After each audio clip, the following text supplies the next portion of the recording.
I want to make one comment about understanding men, and I think it is very, very important.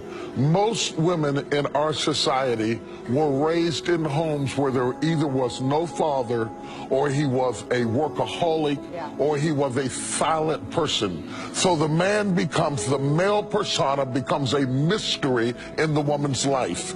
Because he is a mystery, we always crave not what we got, we crave what we didn't get. So in that craving need, because you were designed to have certain levels of fulfillment through relationship. We are sociological species. There is such an admiration that it leads to promiscuity, it leads to vulnerability, it leads to a lot of things. You can get a man easier than you can keep one, and this is why.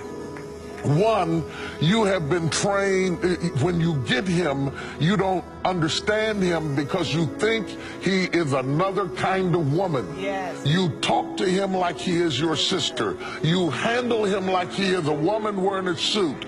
And you are expecting him to love you in the language that a woman loves you, and that is not how we communicate. That is not how we communicate. You think that because we love differently, we don't love equally. Wow. Different does not mean lesser than. We are made to be different. We are not just different biologically, we are different psychologically, we are different emotionally. And what has to happen, there has to come a healing and a deeper understanding so that we become bilingual enough in our communication that you begin to understand that because he doesn't love in your language doesn't mean that he doesn't love at all. I want to say one more thing. I've got a 2-year-old grandbaby at home. She walks around the house dragging a doll all the time. She's already got a cookware set. At 2, she is practicing to be a wife and a mother. My grandson is not practicing to handle babies or to play a father. You have been scripted for a role all of your life that men have not been scripted for.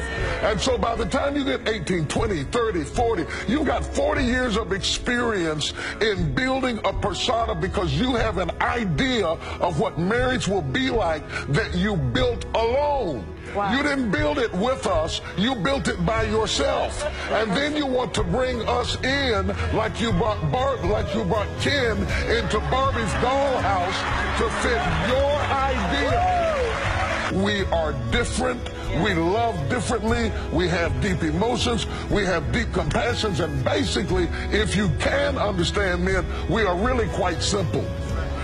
There are very few things that a man needs to be happy, but those things are critical. You may be working hard to give him something that he does not need at all and missing something that he's desperate to have. Listen, let me say to you why this is important. This is not just so important so that you can drop your handkerchief and Prince Charming can pick it up and run up the stairs. Whether you have a son in your life, whether you have an estranged father in your life, or whether you're a woman working in corporate America, you are going to have to speak to men. Yes. If you speak to a man in his language, if you negotiate with him with facts and not feelings, if you come to him intellectually, you can win, you can get the contract, you can do the deal, you can get the business done, you can get your son away from gangs, you can get your son away from drugs, and you can win your husband. But ladies, let me tell you something about winning your husband. Be his wife, not his pastor. Stop preaching to him. Stop trying to condemn him. Stop turning your house into a sanctuary. A man needs a castle where he can do him. And when you start using the pastor against him, you make men hate church. The man must be the king in his house. Don't bring any other man's image in the house. Am I right about it?